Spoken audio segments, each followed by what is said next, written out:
¿Crees en las coincidencias? Parece una pregunta extraña, ¿no? Yo tampoco lo he considerado mucho hasta ahora. Hay varias cosas que debo explicar. Ayer se cumplió un año desde que mi hija desapareció. Nunca hubo ninguna nota para el rescate, no se descubrieron los restos y ni siquiera hubo una pizca de evidencia para respaldar las teorías estándares de secuestro u otro acto criminal. Aparte de su ausencia misma, toda la situación se veía impresionantemente limpia. A solo 14 años de edad, había desaparecido sin dejar rastro. Su nombre era Emily. Ahora puedo utilizar ese funesto era con seguridad. Es una bendición agria, una que acarrea un costo enorme para todos nosotros. Cuando Emily desapareció, nos dejó a todos en un estado de ansiedad perpetua. El limbo monstruoso de la incertidumbre. Cada llamada telefónica era una aguja presionada contra nuestra piel, y cada reportaje que se transmitía sobre esa pobre chica que permanecía desaparecida y se presumía muerta se sentía como sofocar nuestras gargantas con agua hirviendo. El no saber, esa es la tortura real. Hasta ayer, en verdad lo creía. Hasta ayer, cuando recibí un correo de un remitente que no conocía. Un correo que declaraba contener la verdad de lo que le pasó a Emily aquel terrible día. Lo siguiente es el contenido del correo. d.lo123@gmail.com. Asunto: una disculpa por lo que he hecho. Hola, señora Stanfield. No le diré mi nombre. Eso no es importante aún. Lo que importa es lo que he hecho, y lo mucho que me arrepiento por haberlo hecho. Seré breve y honesto. Emily está muerta, yo la maté. Me encantaría decirle que fue rápido y piadoso, pero no fue ninguno. Murió lenta y terriblemente. Imagino que mi gozo inicial del suceso no servirá como ningún tipo de consuelo. Amé a Emily por mucho tiempo de una manera a la que podríamos referirnos como inapropiada. La parte más difícil era saber que ella nunca podría corresponderme, al menos no de la misma forma en la que yo lo hacía, aunque no por falta de intentarlo. Había hecho insinuaciones antes. Muy sencillas, en verdad. Pero ella nunca fue muy receptiva ante mi afecto. Sentía asco hacia mí, y eso me hacía sentir pequeño y enojado. Aunque puedo estar agradecido por el hecho de que nunca le contó nada a usted. Supongo que habría sido poderosamente embarazoso para ella si ustedes lo sabían. ¿Sabe lo difícil que es lidiar con una fantasía, señora Stanfield? He tenido sueños tan desagradables sobre Emily, y sé que son desagradables, pero no puedo evitar encontrarlos excitantes. Me he preguntado muchas veces a lo largo del último año si fue la fealdad del asunto lo que lo hacía tan apasionante. Cuando lo único que tienes es una fantasía que consideras como inalcanzable, pasas mucho tiempo afinándola, como un escultor tallando una estatua, esperando hallar la perfección escondida en el granito.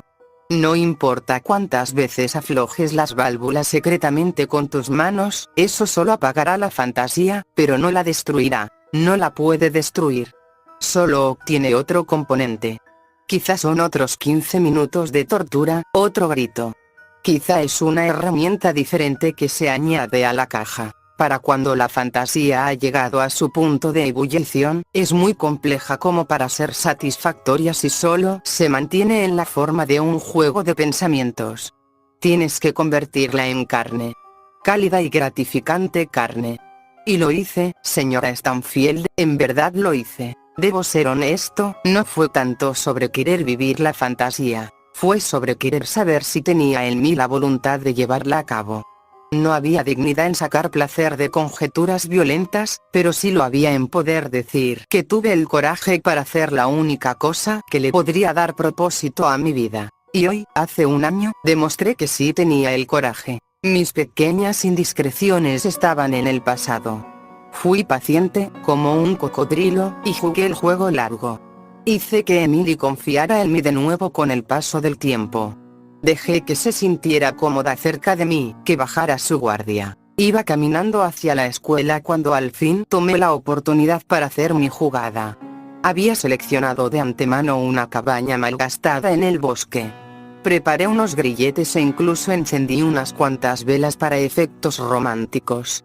Aunque admito que más para mí que para ella. Emily estaba ansiosa al comienzo, pero logré convencerla a que visitara la pequeña cabaña conmigo.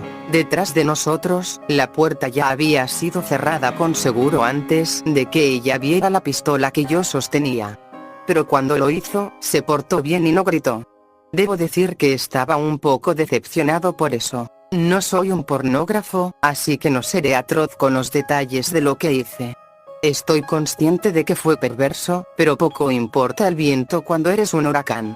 Toda mi vida fue perversión, oculta y encerrada. Emily fue el canal de esa perversión. Una parte de mí piensa que solo llegué a amarla porque era conveniente, porque era accesible. Usé un martillo, un cuchillo, un par de pinzas y un taladro mecánico. Fue más desordenado de lo que esperaba. Tanta sangre, y tanto de lo demás. En total, pasaron horas hasta que al fin murió, lo cual admiro, pues nunca me dejó divertirme. Emily fue una chica fuerte. Debería estar orgullosa de ella, señora Stanfield. Para resguardar mi propio orgullo, me gustaría decir que no la violé antes de que muriera. No me pude forzar a cruzar esa barrera, sabiendo que sus ojos estarían en mí mientras sucedía. Ese pensamiento me disgustaba. Murió, hasta donde sé, virgen. Una vez que había terminado con ella por completo, y la euforía de todo ya había pasado, surgió en mí la realización de lo terrible que fue eso que hice. Mi placer se tornó en repugnancia, y toda la dulzura que estaba dentro de mí mientras la mataba se sintió amarga. Me di cuenta de que no estaba destinado a ser un asesino, que eso no encajaba conmigo. Que, más allá del placer temporal del acto, el pensamiento de tomar la vida de alguien me indignaba. Fui un soñador que cometió un terrible pero terrible error, uno que le costó la vida a una joven prometedora. Si había un plan mayor del que todos somos parte, podía sentir que lo que yo había hecho fue un desvío de la ley natural. Estaba decepcionado por mis acciones, y de mí mismo. Ese pequeño experimento me había reventado en la cara por completo. No tenía la habilidad para sobrellevarlo. Una vez que había superado la ola inicial de miedo y pánico, corté el cuerpo de Emily en pedazos pequeños que eran fáciles de cargar. Tomé todos los pedazos, envueltos en tela, y los quemé en el bosque utilizando combustible. Luego de eso, enterré el lote de huesos achicharrados y cenizas, deseando que pudiese simplemente olvidarme de todo. Matar a Emily y hacer las cosas que le hice a su cuerpo no fueron actos de coraje. He comprendido esto a lo largo del último año. Fueron actos de obsesión y cobardía, de una persona que no es lo suficientemente fuerte como para superar sus impulsos más oscuros. He estado invadido por la culpa, envuelto en recordatorios de la vida que he tomado y que nunca podré devolver. Es por eso que he decidido hacerlo más cortés e informarle que tomaré otra vida, la mía. Lo único que podré llegar a ser es un peligro para las personas que me rodean, una bomba de tiempo destinada a estallar y herir a otro inocente. Lo único altruista para una persona en mi posición es removerse a sí misma del problema. Lo siento por lo que le hice a Emily. No espero que me perdone, ni tampoco creo que lo merecería. Solo espero que esto le dé algún tipo de cierre y que le permita seguir adelante. Mis más sinceras disculpas. Tras leer el correo, lloré por horas. Esta reacción violenta no fue porque hubiese sido contactada por el asesino de mi hija, sino porque sentía que alguien le estaba jugando a mi familia una broma horrorosa luego de todo por lo que habíamos pasado. Y en el aniversario de la desaparición de Emily, para colmo, no se lo mostré a mi esposo o a mi hijo.